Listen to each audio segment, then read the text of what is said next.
Ok, est-ce que tu veux que je claque ou t'as pas besoin de claque? Ah oui, pourquoi pas, avec la Allez, réalisateur. assistant jusqu'au bout. Ouais.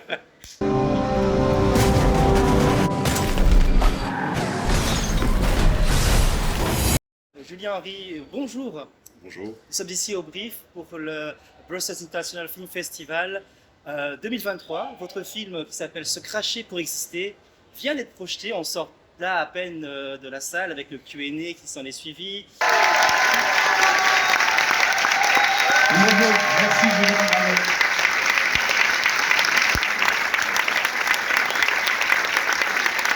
Julien. Réaction à chaud comme ça un petit peu de l'accueil du public. C'était très particulier parce qu'il y avait beaucoup de monde de l'équipe et notamment les personnes que j'ai filmées, donc les gens, la communauté du Speedway où j'ai filmé le film. Donc c'était très particulier parce qu'à mes yeux c'est très important qu'ils le reçoivent bien, surtout les gens que j'ai filmés. Et, euh, et puis alors voilà, c'est toujours une projection assez spéciale, première mondiale, donc il y a des amis, la famille, l'équipe qui est très proche du film, donc voilà, c'est d'office assez chaleureux comme projection. Pour parler d'abord de la discipline, donc le bangers, le principe c'est de faire des courses sur un anneau ovale à l'américaine avec les virages relevés. Les voitures roulent à 100-110 km/h. Il y a deux objectifs possibles, c'est soit être le premier de la course, donc aller le plus vite, ou faire le plus beau crash. Et donc c'est celui qui envoie le plus fort un autre dans un mur qui reçoit le trophée. Et donc ces deux manières de faire la course mis ensemble, ça donne un mélange assez détonnant et impressionnant. Là, je suppose qu'au niveau du son, c'est aussi quelque chose un peu difficile à gérer. Alors c'est difficile à gérer, mais c'est un vrai plaisir, parce que quand même, au son, les moteurs de voiture, l'ambiance du speedway, c'est très bruyant, mais l'endroit est comme ça. Donc c'était important pour moi de rendre ça aussi dans le documentaire, qu'on sente l'animation qu'il y a sur le speedway. Et voilà, qu'on sente vraiment ces moments-là et aussi les moments un peu plus de pause en famille. Ça, c'était la première voiture à ta sœur, la première voiture réalisée. Ah là, ils sont serrés les deux, papa. Pour commencer, le speedway, il y a la famille de sang. Puis après, t'as la famille de cœur. Tu les vois pas souvent, mais t'es content de les voir. On est tous une famille. Ils ont des commémorations. Il y a des familles qui se forment, des couples qui viennent du speedway. Il y a eu une ou deux demandes de mariage.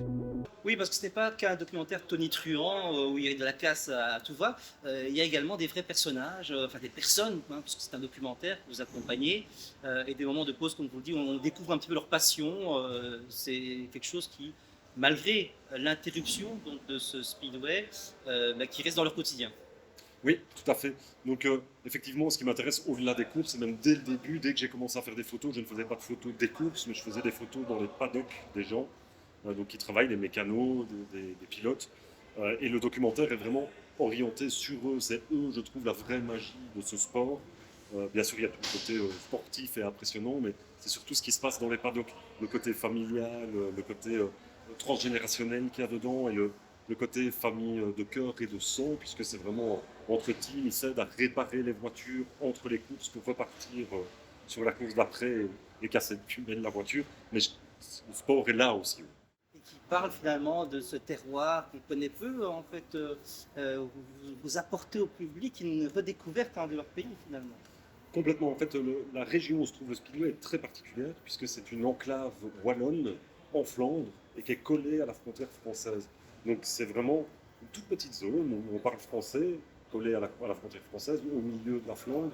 Donc c'est très particulier comme zone géographique, c'est un peu perdu en fait, et donc il n'y a pas grand-chose à faire pour cette région-là. Et eux ont trouvé une vraie activité qui les fédère depuis plus de 40 ans, qui est la course automobile et la pratique de ce sport assez méconnu qui est le bangers.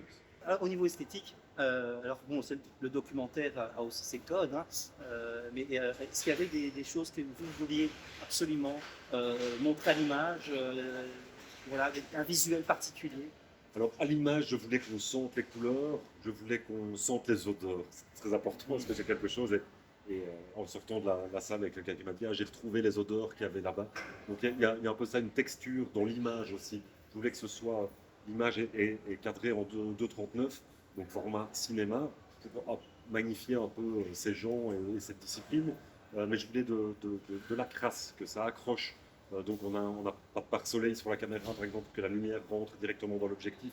Il y a beaucoup d'imperfections mais qui donnent une beauté à l'image et un grain que j'aime particulièrement. C'est un récit aussi. Comment est-ce que vous avez écrit quel est le fil rouge en fait que vous avez utilisé pour raconter ce documentaire?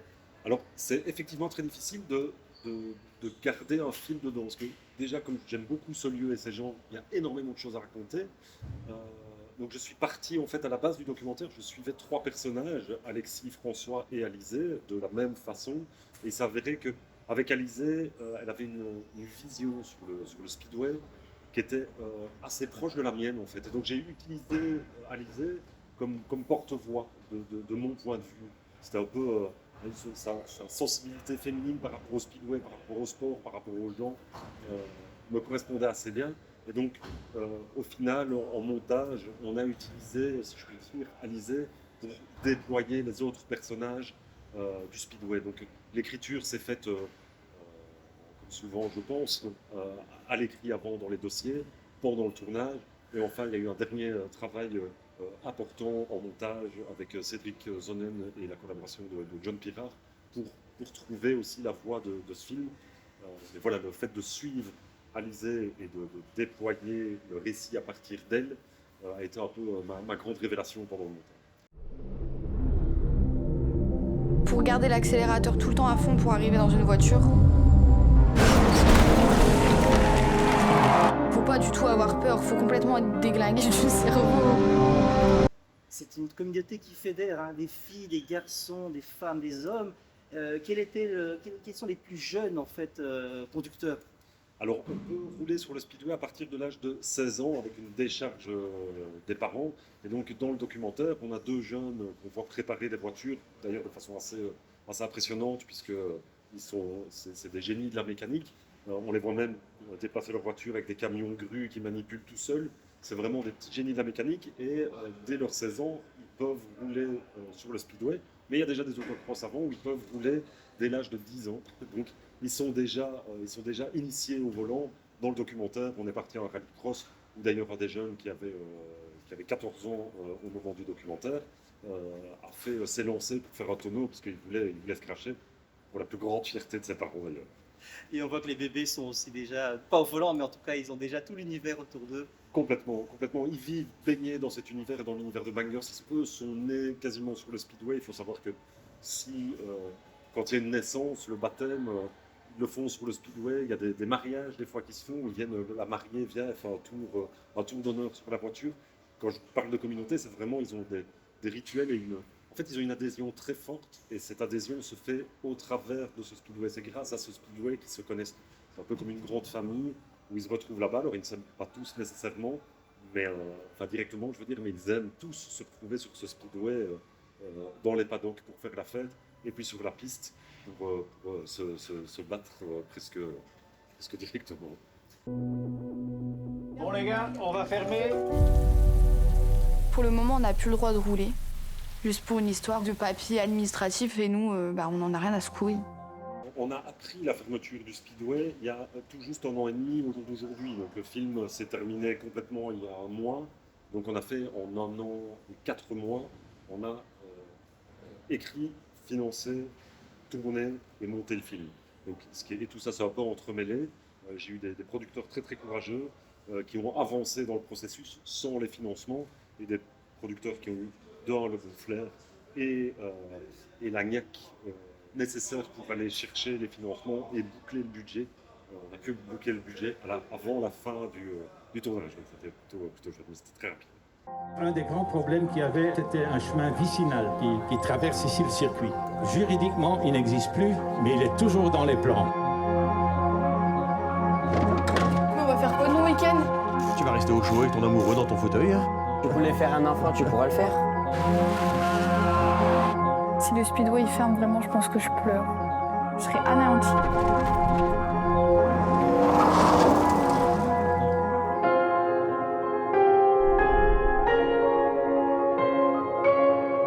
Ce serait au fond dommage si ça devrait fermer. Mais bon, rien n'est éternel dans la vie. J'ai d'autres projets aussi que ceux-là. mais j'ai été vraiment frappé, je me suis pris vraiment une très grande claque la première fois que j'étais sur le speedway, où j'ai découvert ce sport, cette communauté. C'est des gens tellement touchants, tellement... De prime abord, ils ont l'air très âpres, très durs, on a un peu peur de les approcher, et en fait, quand on les connaît, c'est très familial, et donc j'ai été vraiment touché par ces gens et par la vie qui se passe autour de ce speedway, donc pas que sur le speedway, mais aussi chez eux, dans les fêtes qu'ils font, c'est quelque chose qui m'a intéressé et qui m'inspire beaucoup. Donc voilà, j'ai pu faire le court-métrage Lynx, qui est un court-métrage de fiction. J'ai écrit aussi d'autres projets qui ne se sont pas faits autour de ça. C'est un vivier pour moi qui est assez énorme. J'ai un long métrage là, qui est en cours d'écriture, qui est aidé par la Fédération Wallonie-Bruxelles, par un fonds européen également. J'ai des producteurs belges et français qui sont dessus et que j'espère tourner à un moment. Mais voilà, oui, donc ça m'inspire beaucoup. 2 projections au PIF, et est-ce que vous avez déjà des dates de sortie, de distribution? Oui, donc effectivement, la projection de samedi sera plus une vraie projection test pour sentir un peu plus le public. Et puis alors, il y a une sortie qui se fait, une avant-première qui se fait le 7 septembre à Flagey avec le Kinogate. Le 13 septembre, c'est la première à Bruxelles aussi, à Flagey au Kinographe. Et il va rester là-bas pendant 1 mois et demi, je pense. Et il y aura 10 projections spéciales, dont une le 23 septembre qui se fera sur le Speedway même, en plein air. Donc avec sans doute des voitures qui seront là et tous les gens de la communauté qui viendront voir le film là-bas, et on fera la fête là-bas puisqu'il sera possible de dormir sur le speedway. Oh là là, ça c'est un programme, rendez-vous est donné. Eh bien, en tout cas, merci beaucoup. Je pense que dans le public, l'adrénaline a circulé. Hein. Les gens étaient très enthousiastes à la fin du film. Et on espère une bonne route, un bon vent donc, pour ce documentaire qui démarre une très belle carrière déjà dans les projections que vous avez annoncées. Ok, super, merci beaucoup.